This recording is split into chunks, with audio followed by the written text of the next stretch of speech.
Incompetent fool! That roar ripped through the Greasy Spoon Diner, courtesy of Richard Sterling, coffee dripping from his bespoke suit. Annalise, mortified, scrambled for napkins, knowing her minimum wage wouldn't cover dry cleaning, let alone a lawsuit. Gus, the owner, was already apoplectic. But the real shocker? It wasn't Richard's fury. It was his mother, Beatrice, the Sterling matriarch.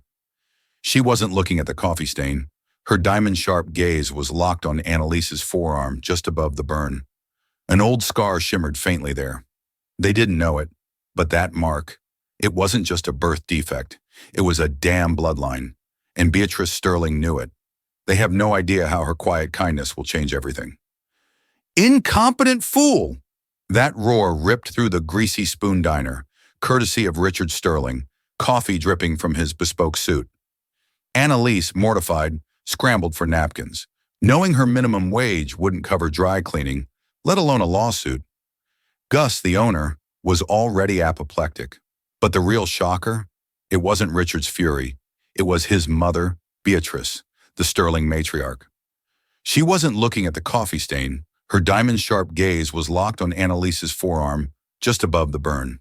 An old scar shimmered faintly there. They didn't know it, but that mark? It wasn't just a birth defect. It was a damn bloodline. And Beatrice Sterling knew it. They have no idea how her quiet kindness will change everything. Annalise Parker knew the smell of the Daily Grind diner like her own skin, a potent cocktail of sizzling bacon, stale coffee, and quiet desperation. At 24, she moved through the cramped space with a practiced weariness, her movements economical, born of years spent navigating this greasy labyrinth. The faded blue polyester of her uniform clung to her, a second skin that hid secrets as effectively as it concealed the weariness etched onto her face. She plastered on a smile, a reflex against the indifference of customers who often saw her as nothing more than a pair of hands delivering their artery-clogging breakfasts. Her tips were a lifeline, not just for her, but for Daniel, her 16-year-old brother. While other kids his age worried about football games and flirting, Daniel battled cystic fibrosis, a relentless disease that choked his lungs and drained their meager savings. Doctors' appointments were a constant, a bleak punctuation in their already difficult lives. Each cough was a hammer blow against Annalise's heart, each hospital bill a step closer to financial ruin.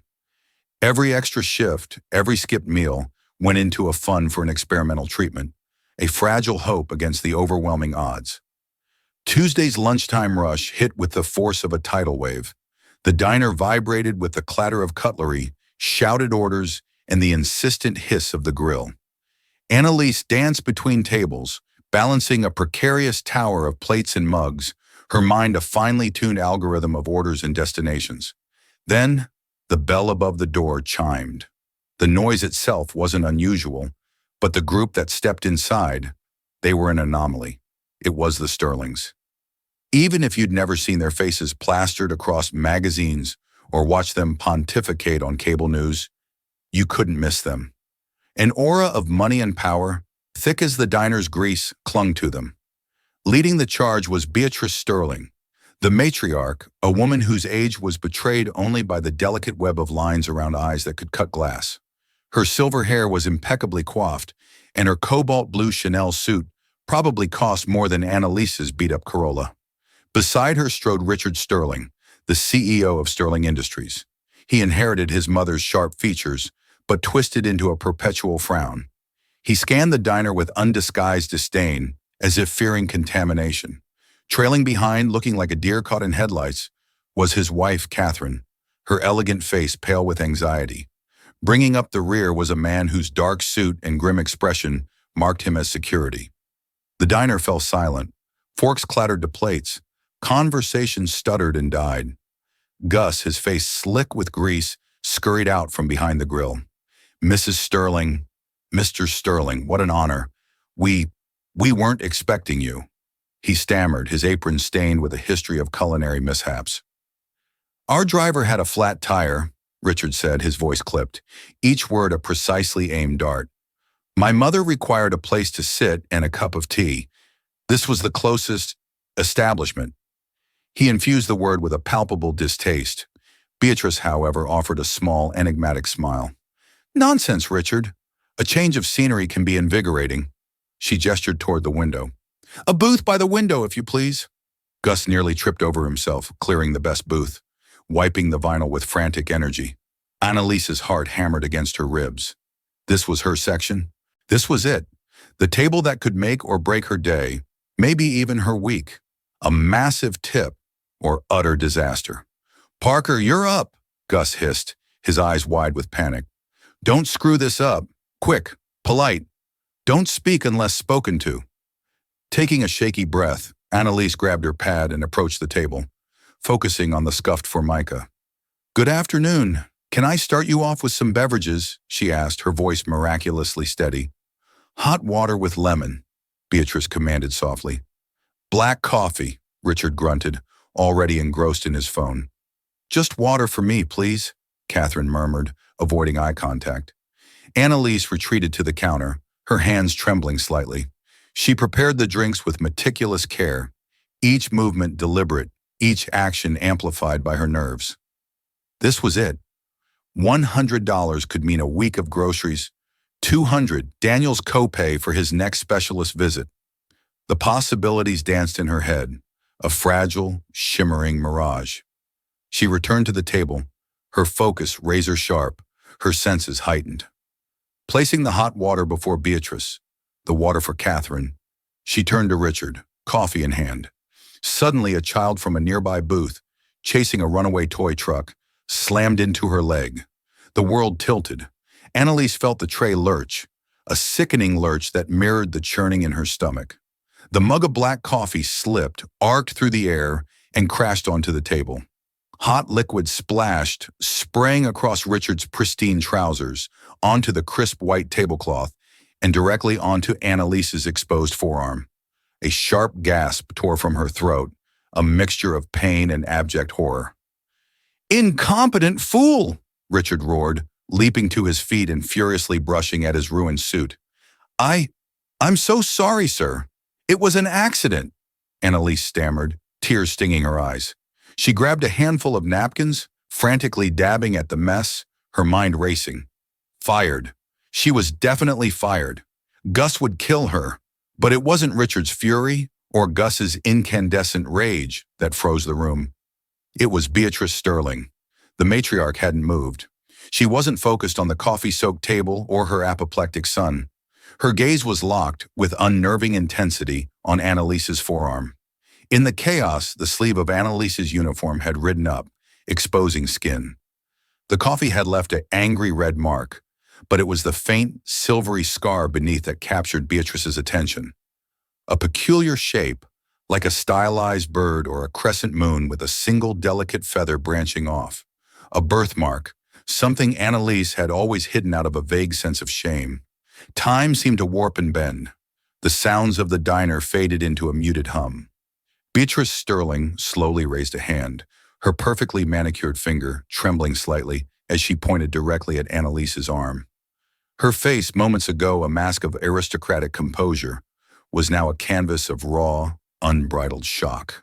Her lips parted, and a choked whisper filled the stunned silence. That mark, Beatrice breathed, her voice cracking with an emotion no one could decipher.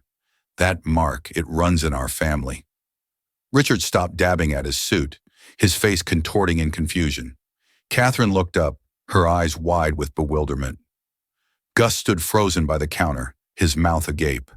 Annalise could only stare, first at the familiar scar on her arm, then at the billionaire matriarch who was staring back as if she had just seen a ghost. In that moment, the cracked coffee cup on the floor was forgotten, overshadowed by the shattering of a reality Annalise Parker had never even known existed. The immediate aftermath was a whirlwind of hushed urgency. The Sterling security detail, a stoic man named Samuel, swiftly and discreetly settled the bill with Gus, leaving a tip so exorbitant it could have covered the diner's rent. Richard, still sputtering with indignation, but clearly rattled by his mother's behavior, steered her toward the door, where a sleek black Bentley materialized, its tire miraculously repaired.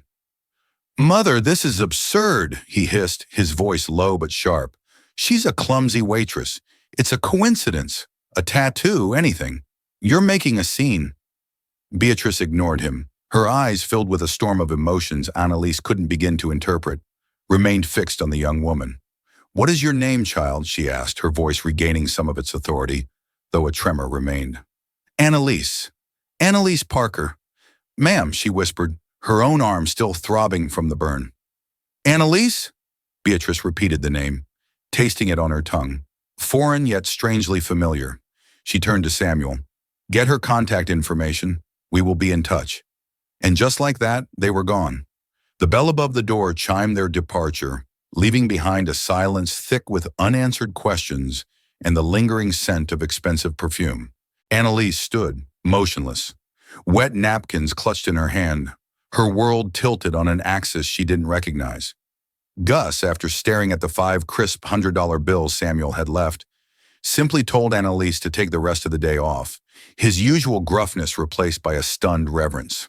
Annalise walked home in a daze, the cacophony of the city a dull hum in her ears.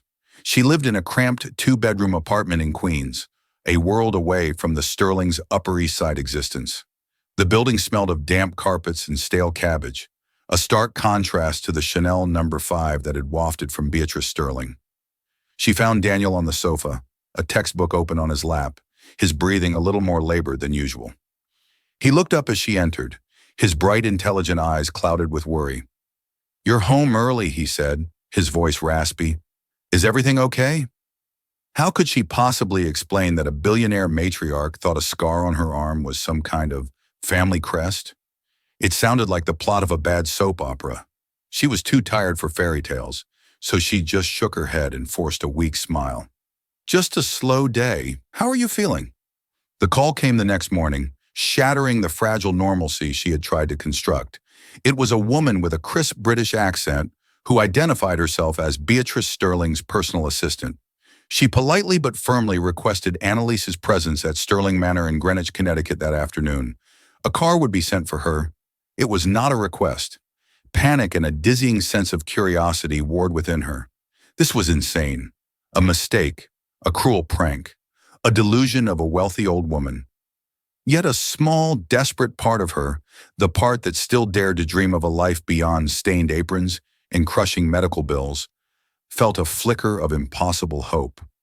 For Daniel's sake, she had to go. The car that arrived was the same black Bentley. The leather seats were softer than any bed she had ever slept in. As the car sped out of the city and into the manicured landscapes of Connecticut, Annalise felt like she was shedding her old life, mile by mile. Sterling Manor wasn't a house. It was a kingdom, a sprawling stone mansion that rose from acres of perfectly sculpted gardens. It looked more like a European palace than a private residence. A butler with an impeccably straight back greeted her at the door and led her through halls adorned with classical paintings and centuries-old antiques. The sheer scale of the wealth was suffocating.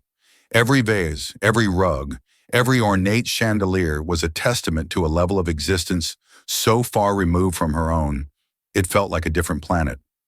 She was shown into a vast drawing room with floor-to-ceiling windows overlooking a serene lake. Beatrice Sterling was waiting for her, seated in a high-backed armchair near an unlit fireplace. Richard stood by the window, arms crossed, his expression a thundercloud of suspicion. Catherine was perched nervously on the edge of a silk-covered sofa. "Miss Parker, thank you for coming," Beatrice said, her voice calm and measured. "Please sit." Annalise sat stiffly, her hands clenched in her lap.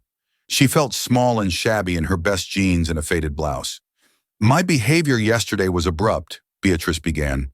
"I apologize for any distress it may have caused you, but you must understand, my reaction was not without reason." She paused, her gaze drifting to Annalise's arm, which she had instinctively covered. "May I see it again? The mark on your arm." Hesitantly, Annalise pushed up her sleeve. In the soft afternoon light, the scar seemed more prominent, its silvery lines catching the light. Richard scoffed from the window. "Mother, this is a farce. It's a birthmark. Millions of people have them. You're projecting a fantasy onto a stranger because of a coincidence." "It is not a coincidence, Richard," Beatrice said, her voice sharp as steel, silencing him instantly. She looked back at Annalise. "This exact mark, in this exact location, has appeared on the women of my maternal line for over 200 years. It is called the sterling dove. My grandmother had it. I have it." Beatrice gracefully pulled back the cuff of her silk blouse, revealing her own wrist. There on her aged skin was the identical mark, a crescent moon with a delicate feather, faded with time but unmistakably the same. Annalise stared, her breath catching in her throat.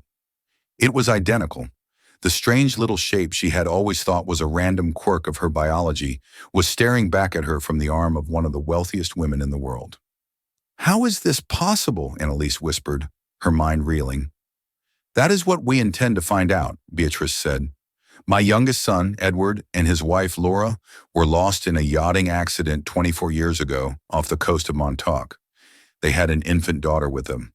Her name was Juliet. The wreckage was found, but their bodies and the babies were never recovered. Juliet would be your age now, Annalise. And her mother, Laura, was my daughter. She had the mark." The implication hung in the air, heavy and unbelievable. Richard let out a short, incredulous laugh. "You can't be serious," he said, turning to face them fully. "You think this waitress, this nobody from a greasy spoon in Queens, is Juliet? Juliet is gone. She died with her parents. This is a pathetic, transparent attempt to swindle you." He glared at Annalise, his eyes filled with undisguised contempt. "Tell me, Miss Parker, how much research did you do? Did you study our family history? Get a tattoo to match? Who put you up to this?" "Richard, that is enough," Beatrice commanded. "No, it's not enough," he shot back, his voice rising. "I will not stand by and watch you be taken in by some grifter. I am the CEO of this company, the steward of this family's legacy. I will not allow it to be jeopardized by your sentimentality." "I don't know anything about this," Annalise said, finding her voice. It came out stronger than she expected. "I didn't ask for any of this until yesterday. I had never heard the name Sterling outside of a headline. I've had this mark my entire life." Beatrice watched the exchange, her expression unreadable. "There is only one way to be certain," she said, her voice cutting through the tension. "We will conduct a DNA test. Dr. Albright, our family physician, will be here within the hour. He will take samples from you, Annalise, and from me. They will be sent to the most reputable lab in the country. The results will be definitive." She turned her piercing gaze on Annalise. "If you are who I believe you might be, your life will change forever. If you are not, we will compensate you generously for your time and trouble, and you will sign a non-disclosure agreement. Are you willing to proceed?" Annalise looked from Beatrice's hopeful yet guarded face to Richard's sneering hostility. She thought of Daniel, of the crushing weight of their life, of the endless shifts and the gnawing fear of the future. Whatever this was, it was a door to a world she couldn't imagine, but also a door that might lead to answers about a past she had never known. Her parents had died in a car crash when she was a baby, or so the orphanage had told her. She had no family, no history, just a scar. "Yes," Annalise said, her voice clear and firm. "I am." Richard Sterling watched her, his eyes narrowing into slits. It was not the answer he wanted, and in his cold, calculating gaze, Annalise saw not just a skeptic, but an enemy. The test would prove the truth, but she had a sinking feeling that, for some people in this gilded cage, the truth was the last thing they wanted to find. The days following the DNA test were a strange, suspended reality for Annalise. At Beatrice's insistence, she remained at Sterling Manor. It was framed as a security measure to protect her from potential media scrutiny should word leak out. But Annalise knew it was also a form of observation. She was a specimen under a microscope. She was given a guest suite that was larger than her entire Queen's apartment, decorated in creams and golds with a four-poster bed, a marble bathroom, and a private balcony overlooking emerald lawns. A silent housekeeper laid out a wardrobe of new clothes, cashmere sweaters, silk blouses, tailored trousers. The price tag on a single pair of shoes could have covered Daniel's medication for 6 months. The opulence was a constant, dizzying assault. She was allowed to call Daniel once a day, on a secure line provided by the family. She told him a sanitized version of the truth, a temporary, high-paying job as a personal assistant, requiring her to live on site for a few weeks. A trusted neighbor was looking in on him, and she'd wired more than enough money to cover any expenses. Daniel thrilled at her good fortune, and the sudden financial relief eased his worry. The guilt of the lie was a bitter pill each night. Life in the manor was a study in contrast. Beatrice was cautiously warm, inviting Annalise for tea in the conservatory or slow walks through the rose garden, asking gentle questions about her life, her childhood in foster care, her dreams. But she rarely spoke of the past, of her lost daughter, Laura, or her granddaughter, Juliet. It was as if she feared giving the ghost a name, lest it vanish. Annalise sensed a deep, profound grief in the old woman, a wound that had never healed. Richard, on the other hand, was a pillar of ice. He treated Annalise with a venomous disdain, making it clear through clipped remarks and icy glares that he considered her an opportunistic fraud. During family dinners, he steered the conversation toward topics designed to highlight her lack of sophistication: global finance, art auctions, European politics. Annalise would sit in silence, cheeks burning with humiliation, while Richard watched her with a smug, triumphant smirk. His wife, Catherine, remained a timid shadow, speaking only when spoken to, her eyes filled with a weary sadness. The manor itself felt like a living entity, filled with secrets. The staff moved with silent, reverential efficiency, their faces impassive masks. Annalise often felt their eyes on her as she wandered the portrait-lined corridors. Were they curious? Hostile? She couldn't tell. They were as much a part of the house's formidable defenses as the high stone walls and iron gates. One rainy afternoon, driven by restless curiosity, Annalise found herself exploring the West Wing, an area quieter and less used than the rest. At the end of a dusty hallway, she found a door slightly ajar. Peeking inside, she discovered a nursery, frozen in time, a perfect capsule of a life that had never been lived. A carved wooden crib stood in the center of the room, a mobile of silver birds hanging motionless above it. Tiny dresses hung in a glass-fronted wardrobe, and a collection of pristine storybooks sat on a shelf. The room was coated in a thin layer of dust, a silent testament to its abandonment. On a rocking chair in the corner sat a leather-bound book, a photo album. Annalise picked it up, her fingers tracing the faded gold lettering. Our Juliet. Her heart pounded as she opened it. The first pages were filled with wedding photos of a smiling, vibrant couple. The man had the sterling features, but a gentler smile than Richard. Edward. The woman beside him was beautiful, with kind eyes and dark hair. In every photo, she glowed with happiness. A caption identified them. Edward and Laura, June 1989. Annalise's hand trembled as she turned the page. Photos of a pregnant Laura, her face full of joyful anticipation. And then the last photos. Laura in a hospital bed, holding a tiny, swaddled bundle. The baby was red-faced and squinting, but on its tiny forearm, visible as it peeked from the blanket, was a faint, dark mark. Her mark. A sob escaped Annalise's lips. She sank onto the rocking chair, the album clutched to her chest. This was real. These people, this beautiful couple, were her parents. The smiling woman was her mother. The baby was her, Juliet. She was so absorbed in the album that she didn't hear the footsteps in the hall. This wing is kept private. Annalise jumped, startled. A stern-looking woman in a housekeeper's uniform stood in the doorway. Mrs. Davies, who had been with the Sterling family for over 40 years. Her face was a network of disapproving lines. I'm sorry, Annalise stammered, quickly closing the album. The door was open. I didn't mean to intrude. Mrs. Davies's gaze softened ever so slightly as she looked at the album in Annalise's hands. That room has been sealed for 24 years. Mrs. Sterling couldn't bear to look at it. She stepped into the room, her eyes scanning the dusty surfaces. After the tragedy, it was as if a part of this house died. A part of her died. Gaze softened ever so slightly as she looked at the album in Annalise's hands. That room has been sealed for 24 years. Mrs. Sterling couldn't bear to look at it. She stepped into the room, her eyes scanning the dusty surfaces. After the tragedy, it was as if a part of this house died. A part of her died. She must have loved them very much, Annalise said softly. Mr. Edward was her favorite. Mrs. Davies confirmed with a nod. He was not like his father or his brother.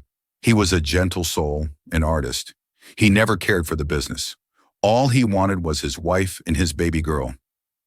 The housekeeper paused, a flicker of an old memory in her eyes.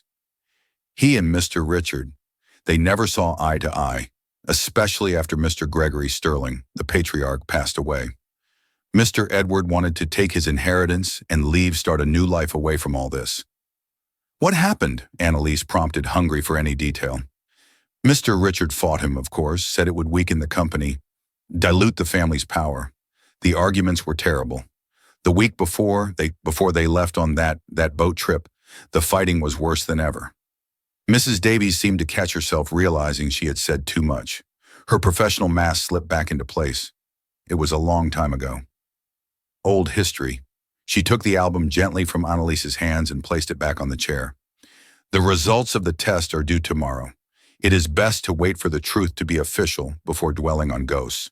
With that, she ushered Annalise out of the room, firmly closing the door behind them, sealing the past once more. Annalise walked back to her suite, her mind racing. The fight between the brothers, Edward's desire to leave. It added a new, darker layer to the story. The official narrative was a tragic accident, but the whispers in the walls of Sterling Manor hinted at something more complex. A family fractured by ambition and resentment. And at the center of it all was a baby girl who had simply disappeared, a ghost whose name was Juliet. The next day, a heavy, expectant silence fell over the manor. Dr. Albright was scheduled to arrive at 3:30 with the certified results from the laboratory. Annalise spent the morning pacing her room, her stomach a tight knot of anxiety. This was the moment that would either shatter the impossible dream or condemn her to a life she could barely comprehend. Meanwhile, Richard Sterling was not idle. Convinced that Annalise was an imposter, he had on the day of the test hired a man named Vincent Thorne, a discreet but ruthless private investigator known for his ability to unearth secrets people thought were buried forever. Richard's instructions were simple. Find dirt on Annalise Parker. Find a criminal record, a disgruntled ex-boyfriend, a history of scams, anything that would expose her as a fraud and discredit her in Beatrix's eyes. Thorne was exceptionally good at his job. He started by digging into Annalise's sealed juvenile records and her time in the foster care system. He interviewed former foster parents and neighbors, but the picture that emerged was disappointingly clean. She was quiet, hardworking, and fiercely protective of her younger brother. She had no vices, no criminal history, not even a parking ticket. Her life was one of unglamorous, relentless toil. Frustrated, Thorne decided to change tactics. If he couldn't find dirt on Annalise, perhaps he could find inconsistencies in the foundation of her claim. He started investigating her birth. The official story she had been told by the orphanage was that she was a foundling left on the steps of a church in a small town on Long Island, with a note that gave only her first name, Annalise, and a date of birth. Thorne traveled to that town. He pulled the original police report from that night 24 years ago. The report was brief. An anonymous call had alerted the police to a baby left in a basket. The note was logged into evidence. Everything seemed straightforward, but Thorne was a man who noticed details. The date on the police report was October 26th. He cross-referenced it with news archives. The Sterling yacht, the Serenity, had been reported missing on October the 24th, 2 days earlier during a violent, unforecasted storm. The wreckage was discovered on the 27th. The timelines were tight but plausible. However, something else in the archived news reports caught his eye. A small sidebar article mentioned that a local woman had reported her car stolen on the night of the 25th. The car was found abandoned the next morning near the very church where the baby was discovered. The police had deemed it an unrelated local crime. Thorne, however, didn't believe in coincidences. He tracked down the woman who had owned the car. She was now elderly, but she remembered the incident clearly. "Strangest thing," she told him. "They didn't take anything. Just used it, I suppose. Left it clean as a whistle except for one thing. There was sand on the driver's side floor mat, lots of it, and it smelled of salt, like someone had come right off the beach." The beach. Thorne's instincts flared. He went back to the police report about the yacht.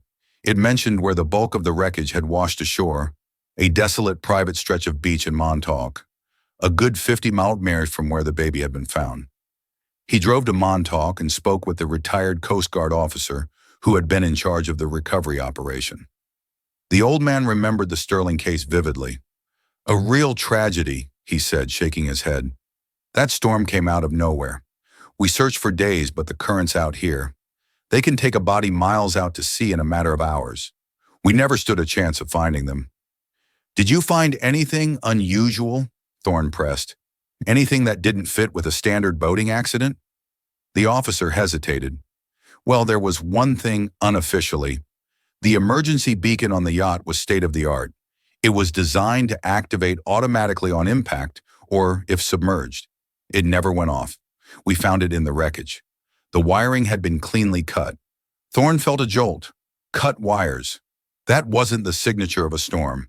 That was the signature of sabotage. While Thorne was unearthing the skeletons of the past, Annalise was making her own discovery. Unable to bear the waiting, she had been drawn back to the West Wing. The nursery door was now locked, but her exploration had led her to an adjacent room, a small study that must have belonged to her father, Edward. It was filled with art supplies, canvases, and books on art history. In the back of a desk drawer, beneath a stack of old sketchbooks, she found a small locked metal box. After several minutes of fiddling with a hairpin, the lock clicked open. Inside, nestled on a bed of faded velvet, was a collection of letters tied with a ribbon and a small tarnished silver locket. She opened the locket first. On one side was a tiny photo of Edward. On the other, a picture of Laura, her mother. Her hands shaking, she untied the ribbon on the letters. They were not from Edward, but to him. The handwriting was an elegant looping script. She read the first one. "Dearest Edward, I must write to you, though I know you will tell me I am being paranoid. I cannot shake this feeling of dread. The air in this house has grown so cold since your father passed. Your brother watches me. He watches us. He sees Laura and the baby not as family, but as threats to what he believes is his birthright. He speaks of preserving the legacy. But I hear only greed in his voice. He resents your desire to leave, resents that your share of the inheritance would go with you. Be careful, my dear boy. Power makes monsters of men, and this family is built on power. Yours in loyalty and concern, Fiona." Annalise's blood ran cold. She quickly read through the other letters. They were all from this Fiona, and they painted a chilling picture. A picture of Richard's escalating resentment of his arguments with Edward, growing more vicious. The final letter was dated October 22nd, just before the fateful boat trip. "Edward, he knows you are planning to leave after the trip. I overheard him on the phone with the family lawyers asking hypothetical questions about what would happen to your shares if you were to die without a will. I am terrified. Do not go on that boat. I beg you. Take Laura and Juliet and leave now tonight. Disappear. Your brother is not the man you think he is. I fear he is his father's son, in all the worst ways. Please listen to me. Fiona." Who was Fiona? Annalise frantically searched through the sketchbooks, hoping for a clue. Near the back of one, she found a charcoal portrait of a woman with sharp, intelligent eyes and a severe hairstyle. The caption underneath read, "Fiona, Juliet's governess. The only one I trust. The governess." Mrs. Davies had mentioned that the family had hired a highly recommended governess for the baby, a woman who had mysteriously disappeared right after the accident, never to be heard. From again, Annalise sat on the floor of the dusty study, the letters spread around her, the locket clutched in her hand. The story of a tragic accident was a lie. These letters were a warning from the grave. This wasn't just a matter of inheritance, it was a matter of potential murder. And the man who stood to gain the most, the man who had looked at her with such hatred from the moment she arrived, was his brother, Richard. At that moment, the chiming of the grandfather clock in the hall echoed through the silent manor. It was 3:00. Dr. Albright had arrived. The truth was waiting for her downstairs. But Annalise now realized there was more than one truth to be found. One was in a sealed envelope from a lab. The other was buried in 24 years of lies, and it was far more dangerous. The atmosphere in the drawing room was electric with tension. Beatrice sat ramrod straight in her armchair, her face an inscrutable mask. Richard stood by the fireplace, radiating a palpable aura of hostility. Catherine was a ghost on the sofa, wringing her hands in her lap. Annalise stood near the door, the weight of the letters she'd found, feeling like a physical burden in her pocket. Dr. Albright, a kind-faced man in his 60s, entered carrying a large sealed manila envelope. He cleared his throat, his professional demeanor doing little to ease the suffocating tension. "Good afternoon," he began, addressing Beatrice. "I have the certified results from the diagnostics laboratory. They are conclusive." He opened the envelope and pulled out a multi-page report. He scanned it for a moment before looking up, his eyes finding Annalise. "The mitochondrial DNA analysis shows a direct, unbroken maternal link between you, Beatrice, and you, Annalise. He announced the probability of you being the daughter of Laura Sterling, and therefore Beatrice's granddaughter is 99%. Congratulations. Annalise Parker is without any scientific doubt Juliet Sterling." A collective breath was released in the room. Catherine let out a small, tearful gasp and put a hand to her mouth. Beatrice closed her eyes and a single silent tear traced a path down her cheek. She reached out a trembling hand towards Annalise. "Juliet," she whispered the name finally given voice. Richard's reaction was volcanic. "No, it's impossible. The test is wrong. She bribed someone." "This is a fraud," he bellowed, his face turning a blotchy red. "The test is incontrovertible, Richard," Dr. Albright said sternly. "The lab is the most secure in the country. The chain of custody was perfect. This result is legally and scientifically binding." "I don't care," Richard spat, turning his fury on Annalise. "You think you've won, don't you? You think you can just walk in here and claim a part of what my family has built over generations? I will fight you. I will drag your name through the mud. I will prove what you are." "Richard, that is enough." Beatrice's voice cracked like a whip. She rose to her feet, her grief-stricken vulnerability replaced by the steely authority of the Sterling matriarch.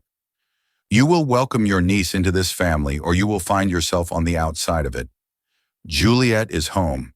That is the end of the discussion." Richard stared at his mother, his chest heaving, his eyes burning with a mixture of hatred and disbelief. Without another word, he turned on his heel and stormed out of the room, slamming the heavy oak doors behind him. The confirmation of her identity should have been a moment of pure triumph for Annalise or Juliet, as she now had to think of herself. But the discovery of the letters had poisoned it.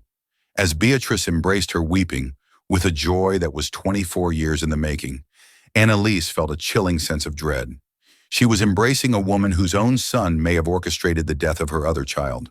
Richard, however, was not a man to accept defeat. His plan to discredit Annalise had failed, so he moved to a more aggressive strategy: containment and sabotage. His first call was not to his lawyers, but to Vincent Thorne. The DNA was a match. Richard snarled into the phone. "The old woman has lost her mind. She's changing her will.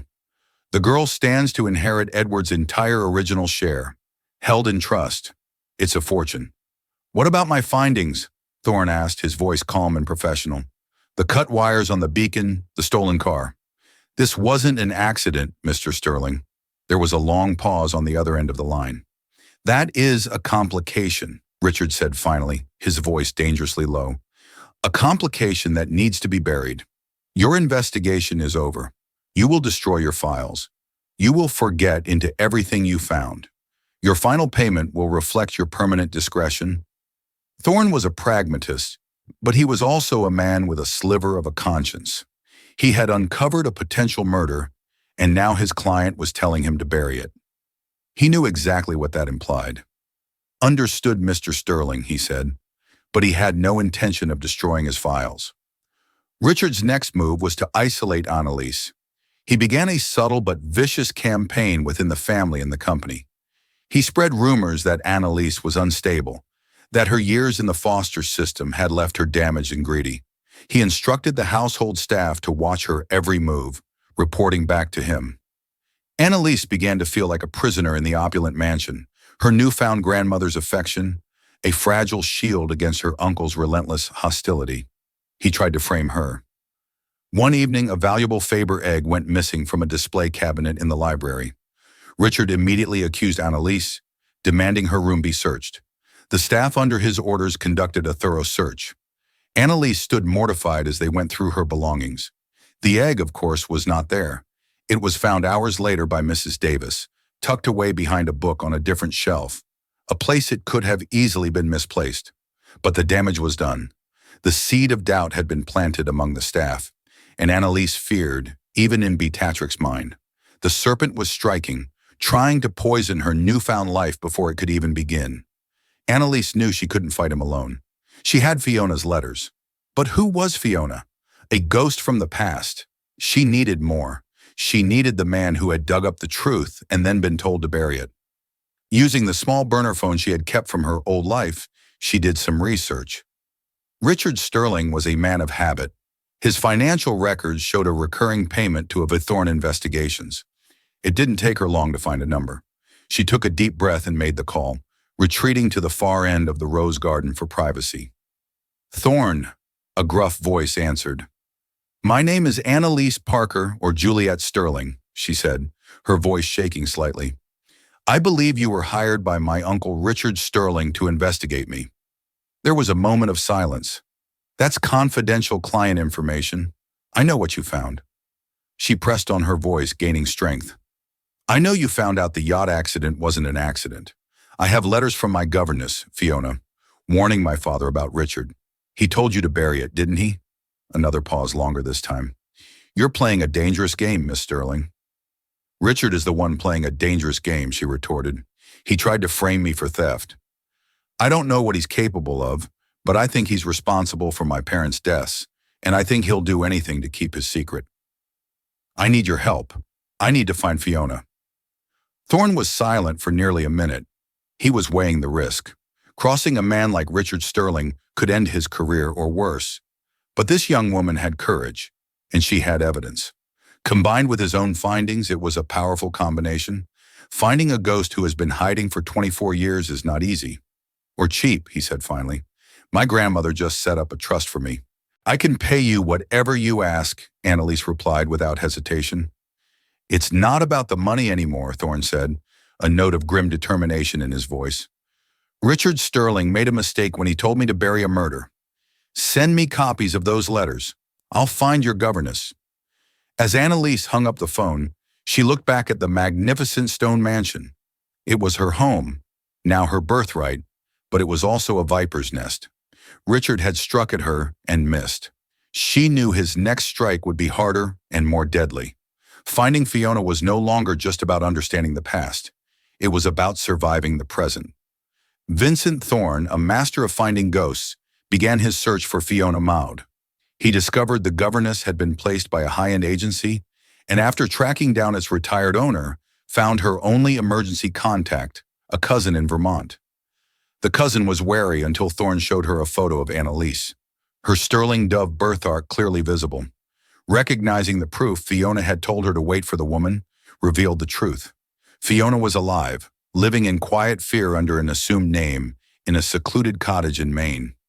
Armed with this knowledge, Annalise knew she could not act alone. She went to Beatrix and laid out the entire conspiracy. Fiona's warning letters, Thorne's discovery of the sabotage beacon, and the fact that the governess was alive. The matriarch was horrified. The potential betrayal of her son, a monstrous thought. But beneath her grief, the sterling steel hardened. She would not allow the family's legacy to be built upon such a devastating lie. The confrontation was staged with cold precision in the manor's grand library. Beatrix summoned Richard for an urgent family meeting, knowing his paranoia and greed would ensure his attendance. As Richard strode in radiating arrogance, a side door opened. An elderly woman with haunted eyes was escorted into the room. It was Fiona Maud. Richard's face went white with shock. "You," he breathed as if seeing a specter. "Hello, Richard," Fiona said, her voice trembling but clear. "It has been a long time." Ignoring his blustering accusations, she began her story at Beatrix's command. She recounted the terrible arguments between Richard and Edward, explaining that Edward had uncovered their father Gregory's criminal dealings and planned to use them as leverage to leave the family peacefully. Richard saw it not as leverage, Fiona explained, but as a threat to the entire Sterling legacy. Her voice dropped to a whisper as she described seeing Richard near the yacht with a tool bag the night before the fateful trip. She told them of the safe deposit box Edward had entrusted to her, filled with cash and incriminating documents, along with a final desperate plea: "Protect my daughter. Don't let my family raise her." Fiona then tearfully confessed to her desperate flight and the heartbreaking decision to leave the infant Juliet on a church's steps. The only way she knew to keep the child safe and truly free from the family's corrupting influence. As her story concluded, Thorne stepped forward, corroborating her account with his own findings. The cleanly cut wires on the emergency beacon. The pieces formed a monstrous image, and all eyes fell on Richard. "It was not an accident, was it, Richard?" Beatrice's voice was unnervingly soft. She accused him not of active murder, but of a colder sin, knowing their father's secrets, knowing Edward was a threat, and simply letting him sail into a deadly storm. His crime was a calculated, ambitious silence. Richard's denials crumbled under the weight of the truth. He didn't confess with words, but with a single defeated slump of his shoulders. He sank into a chair, a king exposed in his own crumbling castle, finally broken by a secret that had refused to stay buried. The aftermath of the confession was not a storm, but a quiet, crushing collapse. Choosing a private justice over a public scandal, Beatrice stripped Richard of his power. He was removed as CEO and exiled to a remote property. His punishment, a life of irrelevance, a fate worse than prison for a man defined by his ambition. The Sterling fortune was radically restructured. Beatrice and Annalise established the Edward and Laura Sterling Foundation, a massive charitable trust dedicated to the arts. A significant portion of the estate was placed in a personal trust for Juliet Sterling, granting her the independence her father had always wanted. Annalise, still Annalise in soul, rejected high society. Her first act was not to indulge in luxury, but to secure the nation's best medical specialists for her brother Daniel. His health rapidly improved, and seeing him breathe easily was her greatest reward. Together they started a new life grounded in normalcy rather than opulence. She forged a delicate healing bond with Beatrice built on shared grief and redemption. From Fiona Maloud, she received the gift of memory, learning about the kind parents she never knew. One afternoon, Annalise looked at the silvery mark on her forearm. The sterling dove had been a map leading her through a labyrinth of lies to a liberating truth. It had brought her home not to the cold stone of a mansion, but to a future she could forge on her own terms. One where the sterling legacy would be redefined by compassion, not by the sins of the past. Annalise's journey shows us that truth, no matter how deeply buried, has a way of coming to the surface. It reminds us that family is not just about blood or a name, but about the choices we make and the love we fight to protect. Her scar was not a flaw, but a key that unlocked her past and freed her future. What began in a humble diner ended with the transformation of a dynasty, proving that one person's courage can rewrite history. What did you think of Annalise's incredible story? Was Beatrix's form of justice for Richard the right choice? Or should he have faced legal consequences? Let us know your thoughts in the comments below. If this story of secrets, betrayal, and ultimate redemption moved you, please give this video a thumbs up, share it with someone who loves a powerful drama, and don't forget to subscribe for more unforgettable real-life stories.